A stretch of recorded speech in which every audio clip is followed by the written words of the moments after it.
Olá, amigos. O Fórum Brasileiro de Segurança Pública acabou de divulgar a estatística que ele faz habitualmente, anualmente, na verdade, sobre os dados da segurança pública. Esses dados nem o governo tem adequadamente e o Fórum vem fazendo um bom trabalho coletando a duras penas esses dados nos estados.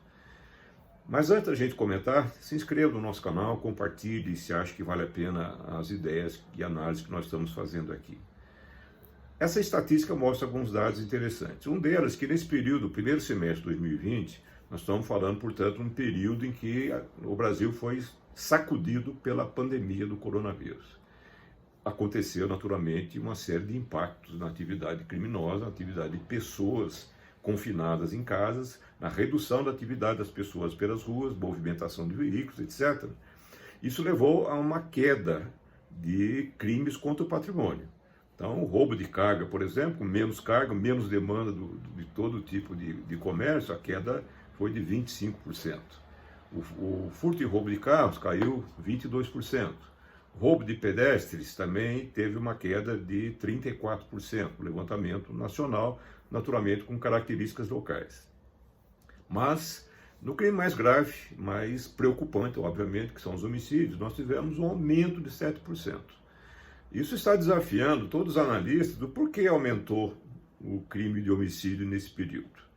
Existem outros fatores curiosos, porque aumentou muito também nesse período a apreensão de drogas pelas polícias rodoviária federal, polícia rodoviária nos estados, pelas polícias nas cidades.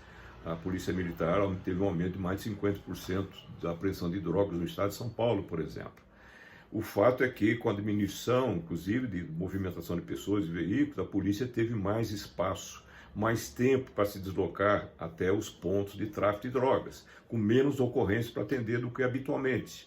Isso facilitou, naturalmente, um impacto sobre esses pontos de arrecadação de muita droga que estava rolando para abastecer esses pontos. Esse é um dos tantos aspectos que fica a se pensar. Mas o que causou isso? Nós sabemos que uma boa parte dos homicídios, ainda não temos exatamente as quantidades, pelas dificuldades de coleta desse tipo de dados, é que uma boa parte desses homicídios são crimes intencionais, pessoas marcadas para morrer. E pessoas marcadas para morrer não têm a oportunidade que costuma constituir um fator fundamental no crime contra o patrimônio. Crime contra o patrimônio, o sujeito fica esperando o peixe passar no rio para passar a rede. No caso do homicida, normalmente ele marca a vítima, vê o local mais adequado e a menos movimentação de pessoas pode facilitar, inclusive, a sua ação de matar pessoas. Alguns estados tiveram uma saliência extraordinária, com provavelmente outras explicações completamente diferentes, como é o caso do Ceará, que nesse primeiro semestre praticamente dobrou o número de homicídios. É uma notação do fracasso da política de segurança, que até um certo ponto, 2019, se dizia campeã nacional de soluções para as mortes intencionais. Mas Santa Catarina, que vinha como São Paulo, uma redução constante de homicídio, também teve um incremento de 14% nesse primeiro semestre. E, curiosamente, o Rio de Janeiro teve uma redução de 10,9%, quase 11% na queda de homicídios, indo na contramão dos estados do Sudeste, esses estados que deviam estar fazendo uma contenção melhor. O Rio está melhorando a segurança? Nós sabemos que não.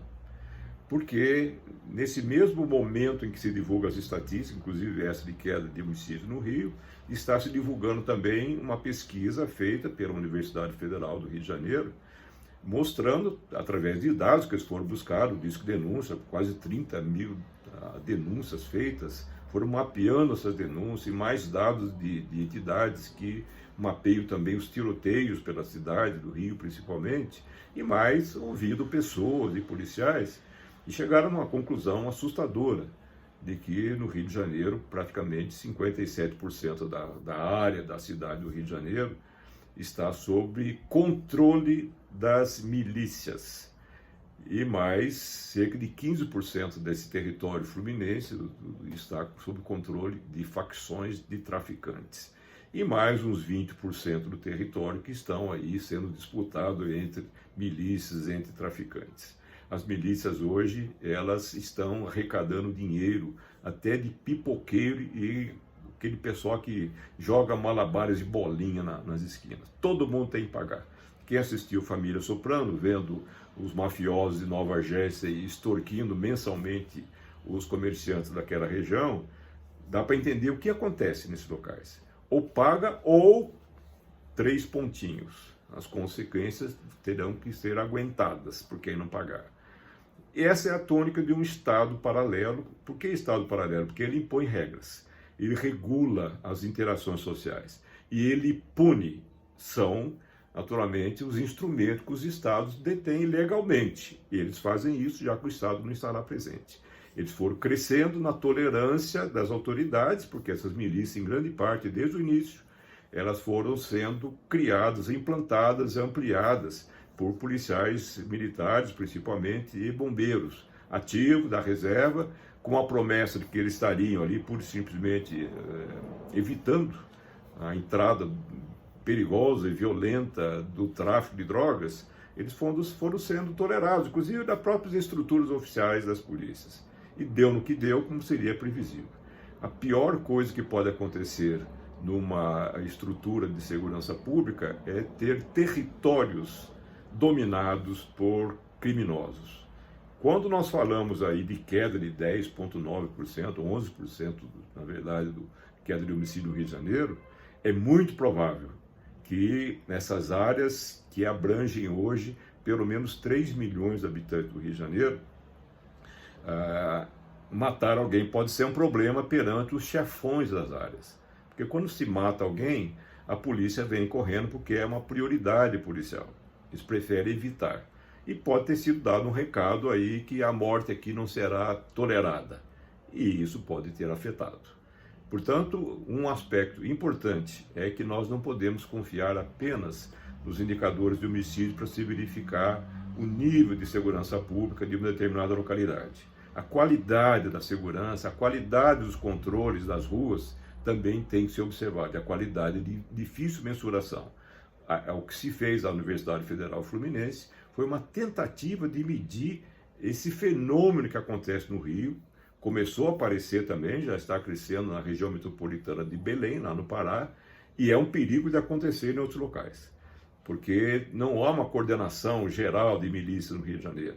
O que nós percebemos é que essa implantação dessa modalidade de arrecadação de dinheiro foi tão fácil que começaram a surgir as cópias, começaram a clonar a partir de algumas bem-sucedidas, que começou 20 anos atrás lá em Rio das Pedras, e se espalhou hoje pelo Rio de Janeiro com a conivência das autoridades e também de políticos, que veem em muitos desses territórios um local para garimpar seus votos. Afinal de contas, só candidatos escolhidos podem fazer campanha nesses locais. Eles estão lá pescando no aquário dessa campanha política. É muito importante que as autoridades, inclusive federais, prestem muita atenção no que vem acontecendo.